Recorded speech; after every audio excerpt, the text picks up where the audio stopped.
Let's talk about Luger for a minute.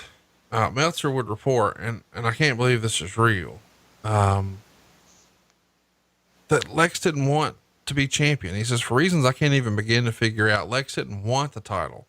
Perhaps he knew if he got it now, there's only one wrestler he could wrestle and have it draw, which would be Flair. And if he wrestled others and it didn't draw, he'd get the rep for being on top as a champion and not being able to draw. The position he's in now is safer because Flair takes that heat and the NWA is still a long ways from being ready to consistently draw. Maybe Flair figures it's in his best interest to wait until the company turns the corner before taking the top spot. And then maybe Luger didn't want to win the thing and then drop it back to Flair.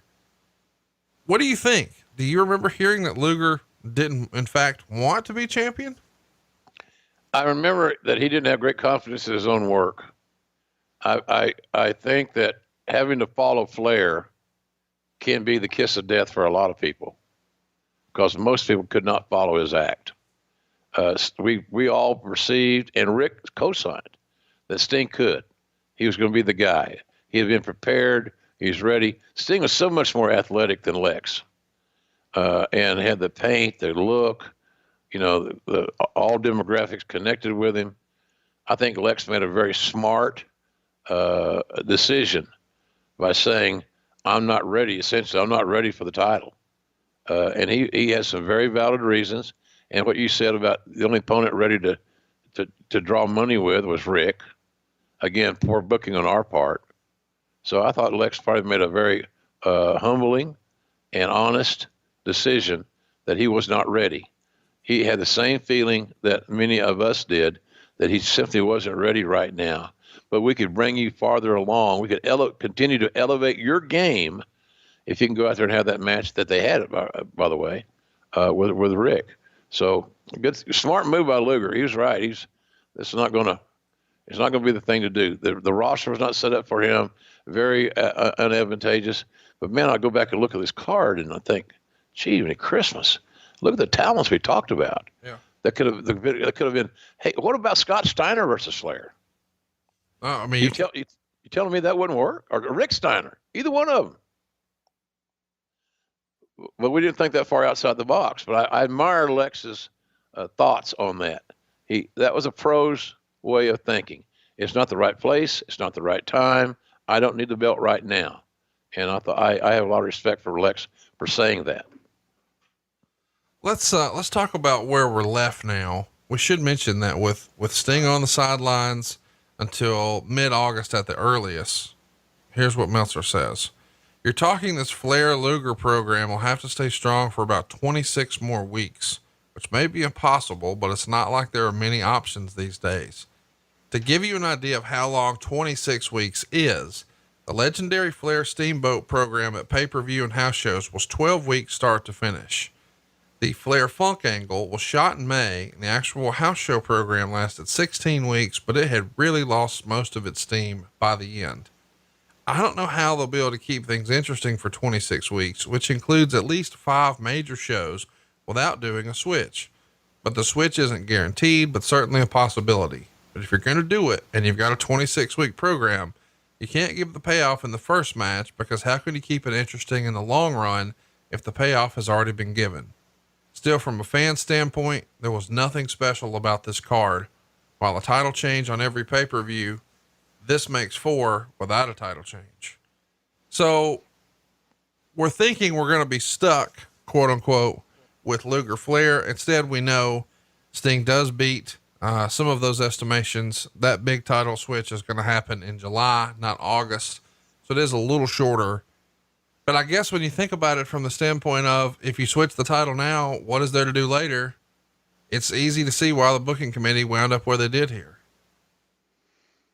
Yeah. And it awakened people that we got to do a better job of building some depth and getting some people ready for the title. That's one of the great things I think that Tony Khan and AEW guys do, is that we got several guys that logically could have a program with Jericho for the AEW title, and you would believe in it, and the matches would be very solid. We just did not have, we have more depth now in AEW that we're using than the usable depth that we displayed in this 1990 WCW.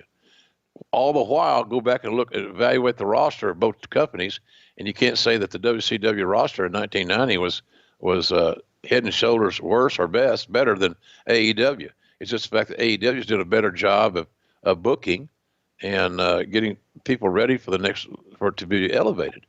But it was a tough time, man. It's just the depth, the lack of vision in the booking was.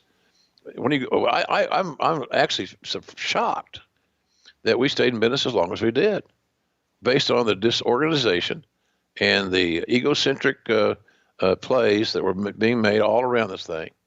It still shocks me that we actually didn't close the doors then. It was a mess. So yeah, I hope that they would learn something on this deal. But again, going through this card, the first thing you asked me was, on the show was talking about Lex, and was he the only decision, or he wasn't the only option, but he was the only time that was given an option. He was the only one that was considered, and I think that was a big mistake in the future growth of the company by not getting other stars ready to work with Flair. Flair's going to make everybody more valuable that he works with, and we just didn't have enough guys to see us that way. Well, we know, we freestyled some other guests, Dr. Death, the Great Muda, Scott Steiner. There was a number of guys that we could have got to instead of Lex, but on this night, man, the crowd was really behind Lex. And for better or worse, Rick is often credited with sort of making two guys. Most people would say that he made Sting, and most people would say that he also made Lex Luger. Of course, he famously would go on to drop that world title to Sting in July, but he never did the honors for Lex Luger for the world title. Do you think he should have? Right place, right time, yes. But the right place, the right time wasn't February of 1990. Right. And I'm not going to beat Flair on his birthday. Ironic. Yeah, that's worth mentioning. Yeah, this is his birthday here. He turns 41 here, maintains the world title. Probably a big celebration one way or another here in Greensboro. We're in Flair country. It's weird to go back and look at this though, because for years I've thought, well, they should have just put the belt on him. And we know that it's still going to be a great moment when he finally, drops it to Sting, but I don't think Luger ever really got the momentum after this, at least to me. I agree.